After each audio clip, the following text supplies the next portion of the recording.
Guys, back with yet another video. Today I'm going to discuss an underrated film that received a moderate box office success but was overlooked by the audience.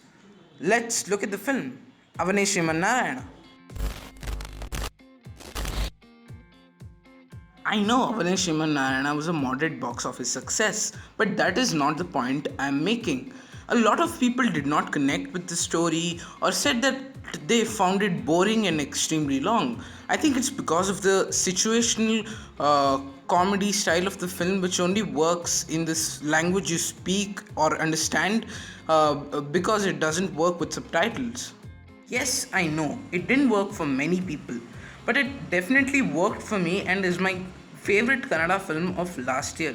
It's not a mind bogglingly funny detective mystery like Bell Bottom or a crowd pleaser like Kirik Party, but it's an experimental Kannada film that should have got much more attention than it received. The main reason it worked for me is because it broke many Kannada commercial cinema cliches, like the male protagonist. What we've seen in the last 10 years in the form of a male protagonist is an unexpressive, rough and tough bodybuilder kind of guy who's completely unrelatable. What we get here is a goofball who at least looks like a goofball, is very intelligent and smart and brainy. Comic relief. There is no comic relief in the film because it is a satire on the Kannada films, or more precisely, the commercial Kannada films that have come out in the last 10 years.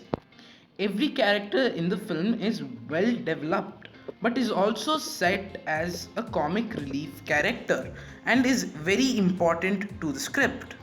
The landscape of the film and the characters both are designed in a way that it makes us feel like we're watching a western from the 1960s. You know, those extremely cool movies where Clint Eastwood was young. Yes, he was young at a point. Clint Eastwood is probably the most stylish guy to be ever cast in a western. Anyway, let's not deviate from the topic. Let's come back to this film. The commendable thing about the film is the female lead. The female lead is very smart and intelligent in her own way. Look at the films that have come out in the last 10 years. The female lead has only been used in the scenes of song and dance or unimportant sequences that don't add anything to the film. Also pokes fun at the dim-witted heavy-set goons. Remember KGF? Yes. Think of it, the character Cowboy Krishna didn't even speak a word. But what kind of a lasting impact did he leave? It was the most brilliant character designed in the film. Wasn't it a novelty in a Kannada film? I think you should think about that. So many interesting characters in the film, and there's so much material in the film that it could have been made into a web series of 8 episodes. Rich sets, unique humor, you can just keep talking about the positive aspects of the film. But there's also a point where it let me down and disappointed me. Let's talk about that.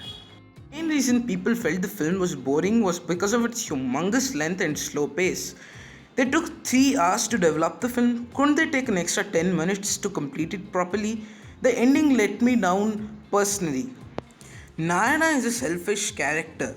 So was Rocky in KGF. But the main character trait of Narayana is he is selfish, corrupt, and not so morally right. But he is also a fascinating character.